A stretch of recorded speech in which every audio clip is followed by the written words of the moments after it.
Alright, real quick, can we just please stop saying Baki Season 2 is now on Netflix? I keep seeing so many people say this. It is Baki Season 3 Part 2. Alright, the first 2 seasons of Baki are not on Netflix. The Netflix Baki is just Season 3.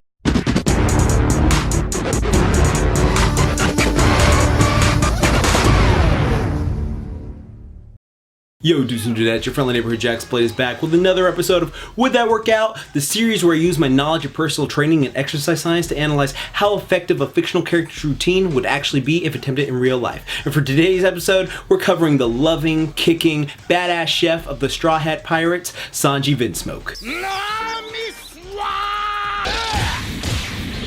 Now last year I did a video on another Straw Hat member, my boy Zoro's training, and how it would work on some poor soul attempting it in real life. And it was really fun to make a video on it, and I highly suggest checking it out after this. And for those of you who actually want to, try out Sanji's training, since people sometimes think that Tough Like the Tunes and Would That Work Out are the same thing when they're not, be sure to try out my Sanji Tough Like the Tunes workout and get those nice strong leg gains. But since those videos were both so popular, I figured I'd do another video for one of the Monster Trio, or I guess it would be part of the Monster Quartet now, I guess, but we'll get into that later on. And I figured, Sanji's like a great character, and we have so much in common. We both love beautiful women, titties, and love working our legs because you can't spell legendary without leg day. And I figured this would just be a great time to just go in depth, analyze what type of training he did throughout the series, and just compare that to how effective it would be in real life. Now as a boy, Sanji was just an average kid, which sucks when you're in a family of superpowered emotionless warriors who beat the crap out of you every day for fun. Oh, I forgot. Not everyone kept up with One Piece. So, origin story time. So before Sanji was born, his mother Sora was injected with a drug that would make him and his brothers grow to be superhumanly powerful with enhancements, but remove their emotions, as his abusive father wanted them to be like monsters on the battlefield and to be feared as a family. So Sanji's mama wasn't having it and took a drug that would counteract it and would make sure her kids would grow up to be humans, but sadly it only affected Sanji. And so his brothers would bully and torment him on a daily basis while his father gave absolutely no shits. What a brick. And luckily he had an older sister named Reiju who grew to be one fine little mama who helped him escape, and then as a child he became a cook on a ship until one day the Red Leg Pirates led by Zeph came aboard during a storm. Chaos ensued, Sanji fell overboard, but prior to that his personal dream impressed Zeph so much he swam down to save him and lost his leg in the process, though if you go by the manga he ate his leg and was kind of disturbing. And they washed up on shore of a deserted island where they both nearly starved to death but bonded in the end before they were rescued and became chefs of the Berardi. So Sanji's life was some baby back bullshit at this point. And when you go through all the type of mental and physical stress he went through, a great way to relieve that tension is nothing but good old-fashioned training. Ready to train, sir! Now Sanji, who is known as Blackleg Sanji now, only fights with his legs. Like, he barely if ever uses his hands for anything other than cooking.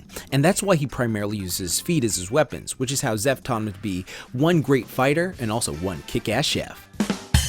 Now Zeph back in the day was this lethal pirate captain called Red Leg Zeph, for obvious reasons, and once him and Sanji were in a safe environment, he began to pass on his kicking skills down to the swirly eyebrowed blondie. Now, we're not shown exactly how Zeph did train Sanji back in the day, but, we can take real-world fitness knowledge and real-world martial arts knowledge and just, make a simple hypothesis of what they could possibly be doing for training just by analyzing, how Sanji fights right now. Now, as I've mentioned countless times before on my channel, training in martial arts has many benefits, from increased cardio and flexibility, helping one develop mental strength and focus the mind, becoming more disciplined, and of course, it's a great asshole deterrent and great for self-defense. And when training in martial arts on a daily basis, just from the routines they give you, you'll pretty much hit the 5 main components of physical fitness, which is muscular strength, muscular endurance, cardiovascular endurance, flexibility, and if you have great nutrition, then all of that will give you a nice healthy body composition. And for strength training, depending on which type of gym you go to,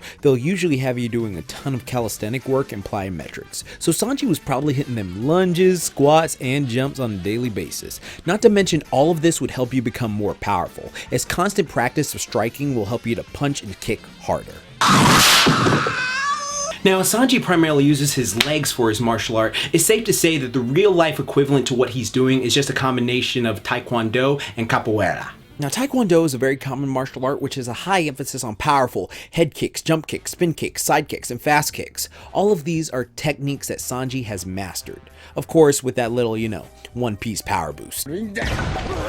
So incorporating the type of routines you would learn while doing those sort of clashes would actually be very beneficial. And if you practice them daily, you would just be a freaking monster at kicking ass.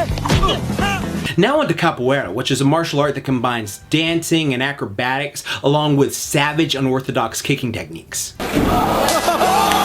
Also, it's ridiculously fun to say, like Capoeira. Like, try it right now with me. Say it's not fun to say Capoeira. Like, I had a Brazilian friend in my old MMA classes come in and he used to do Capoeira and he used to say, like, that's how he said it. And I just love the way he said, like, Capoeira. It sounds like really sexy, Capoeira, like spicy, like Capoeira. It's fun. I'm gonna be stuck here a bit. In One Piece, we constantly see Sanji doing a variety of handstands to do his swirling kick attacks against a large group of enemies. This very clearly shows that the Blackleg style incorporates some elements of Capoeira into their training regimen, and I can see why. There are many awesome elements to learn when doing Capoeira, in addition to already mastering a standard martial art. For instance, like the speed of your kicks can increase from performing it, as one of the staples you learn is to do all the moves fluidly in a short amount of time, and just like mastering those little staples, mastering those little increments and just practicing them every single day. And as a martial arts technique, this will also help you increase your reflexes and help the body develop more agility to quickly respond back to other people's attacks. So you can, sneak a little quick kick in when they least expect it. And next, you will most definitely increase your strength, as Capoeira, I'm sorry, I keep saying it that way, I just can't help it, it's so much fun, requires a ton of it for handstands and hand walking, rolling, posing, and more flashy techniques you would learn.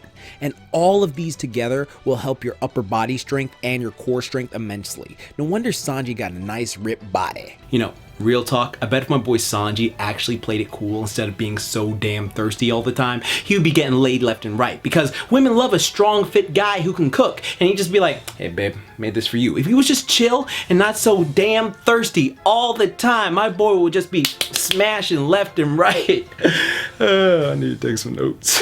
And after a while of performing Capoeira, your stamina, cardio, flexibility, and balance would all increase tremendously for obvious reasons, from performing their various training routines they would have you do in the classes they give you. And Sanji most definitely has all of these qualities I've mentioned on lock, with his various fight scenes showing all of them playing out for him.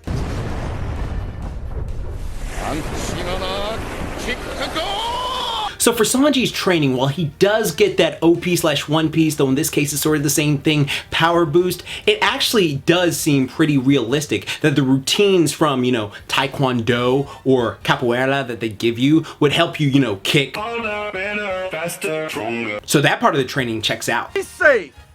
But he learned how to set his leg on fire and kick with JaxBlade Jambe. Is that canon? Would that work in real life? That is a Kyle Hill question, and we are moving on. Also, let's just get this out the way.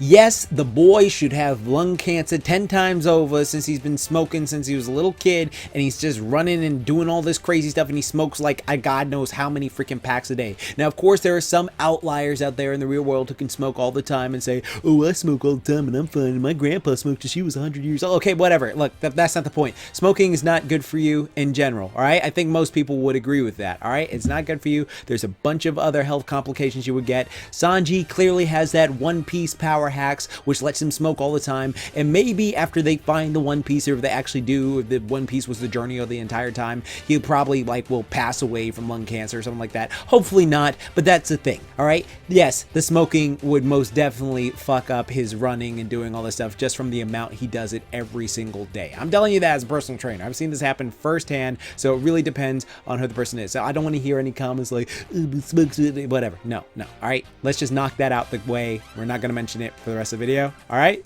Okay. On to the time skip training, which for someone who loves women as much as Sanji, it must have been an extra incentive to work his ass off for those 2 years he got trapped. Well, you got caught with a flat world. How about that? So after being separated from his crew, Sanji is stuck on the Okama Island with Emporio Ivankov, the Rocky Horror cosplayer of One Piece, and he is not allowed to leave until he can defeat Ivankov and 99 other Okamas who have this special recipe he wants to learn, and they will keep forcefully trying to put him in dresses and make him act all girly. Yep, that seems like pretty valid motivation. During this time, not only did he spar stronger opponents on a daily basis, which I mentioned countless times on this channel in depth, the benefits of doing that in several past With That workouts and videos. Like if you fight someone stronger than you, it helps you to improve because you will just gradually start to like pick up on their paces and dots and stuff like that, and then you will improve yourself. So always spar someone stronger than you if you can. Like it's just a phenomenal thing to do. But besides doing all the sparring, he freaking ran his ass off every single day so he would not be forcibly put into a dress. Gotta go fast.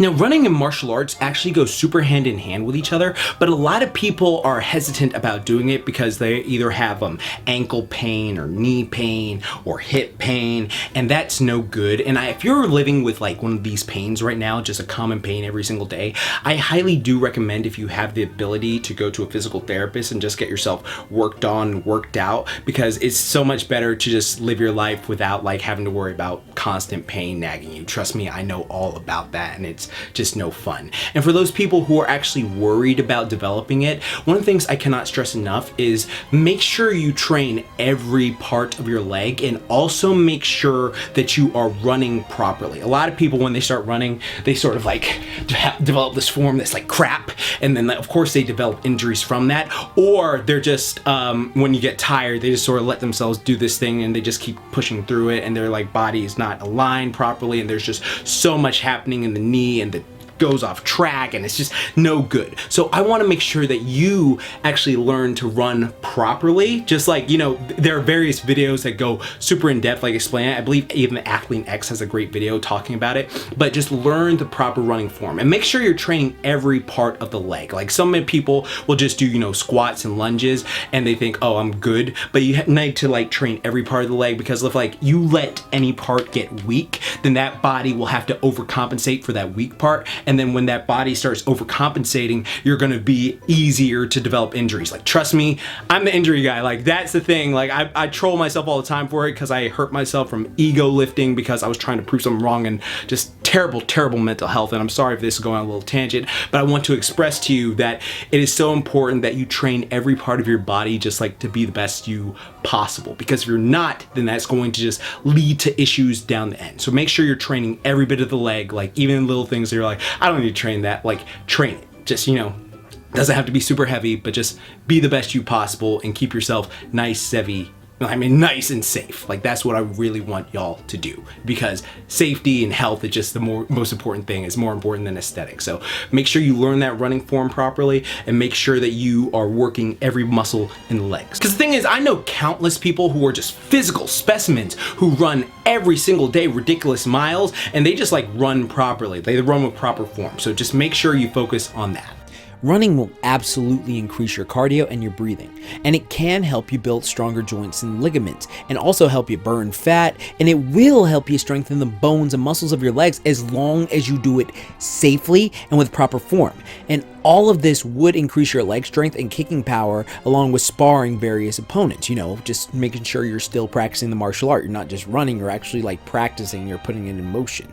Now, do I recommend, you know, full-on sprinting for your life every single day like Sanji? Come on now. But if you wanted to do it like, you know, 3 days a week and then work up to 4 to 5, that'd be fine, as long as you master the little details that go along with it. And then hell, if you want to do sprints, you know, just make a few days where you just go, oh, this day I'm going to do sprinting, and like only do that like 2 or 3 times a week, though. It's very taxing on the body. And since Sanji was already an impressive martial artist and got, you know, the One Piece hacks on his side after those 2 years, his power level increased astronomically, and he became even stronger and just a force to be reckoned with. Well, until he finally got to see his titties again. But in conclusion, would Sanji Vinsmoke's training work if attempted in real life? Unlike our boy Zoro, yes, you won't be sky-stepping or moving your legs so fast it catches a blaze. What? But you would drastically improve the physical fitness you have now, and would be an insanely impressive kicker in martial arts and fighting. Well, that has been my video for today. Thank you for watching all the way to the end. If you have any more video topics you'd like to see from me, leave them in the comment section down below. And if you did enjoy the video and would like to help me create more videos like this, then why not stop past my Patreon, where you can see a ton of great helpful rewards for the price of a vending machine snack. As gratitude for helping me out, and I'm incredibly appreciative for all of you for just helping me keep these up. I love this so much. Like, it's so much fun to just always look at my favorite characters and see how they train. Also, be sure to hit that bell icon by the subscriber button, because that will let you know the moment I upload, and I definitely have some surprises coming that I know all of y'all are gonna like. Well, dudes and dudettes, I hope you enjoyed today's video and I hope you learned something, and be sure to leave a comment down below and hit that like button and tell me what you thought of the video. Did you love it? Did you hate it? Just let me know. I'm just very curious what you think. And if you have any ideas of what you think Sanji did for his training besides, you know, all the running and kicking techniques, I'd love to hear it, besides, you know, the hockey stuff, because like that's just a whole nother can of worms right there. But I have another thing to say. I'm going to be at MomoCon this month. I should say that. I'm going to be there from the 23rd to the Monday, I believe. Yeah, so 27th. So that's going to be fun. If you're there, come say hi. Come to my panels. I'm doing a panel for the Weird Flex But Okay podcast panel. That's a panel I do with Connie Day. I'm also doing a Toon Clash panel with Paleo Steno, Saber Spark, Pan Pizza from Rebel Taxi, Cosmodor. So that's going to be super fun. And yeah, I'm like looking forward to it. And for again, like if you guys want to get like a routine that'll help you like develop a nice strong body like your favorite anime heroes, then check out my description box down below, where I give you not only the routine but like a diet plan to follow and like an entire schedule of how to set it out so you can do it every single day. And I have one for the gym and one for home. The one for the gym is the All Might Aim to Pass American Dream Plan in Real Life that I took All Might's routine and made a real life version of it. And then the Mighty Guide, which is just like a calisthenic bodyweight workout that you need no equipment for, that you can do. And for those people who actually want like to develop a hero's will so that you have the motivation and discipline to do these, I have an entire ebook called A Hero's Will that helps you develop that mindset so that you want to do it every single day of your life. But anyways, guys and gals, I had fun with today's video. I hope you enjoyed it. And remember, like I always say, keep calm, booyah on, and don't forget, moment tie. Hope you have a great one. Later days.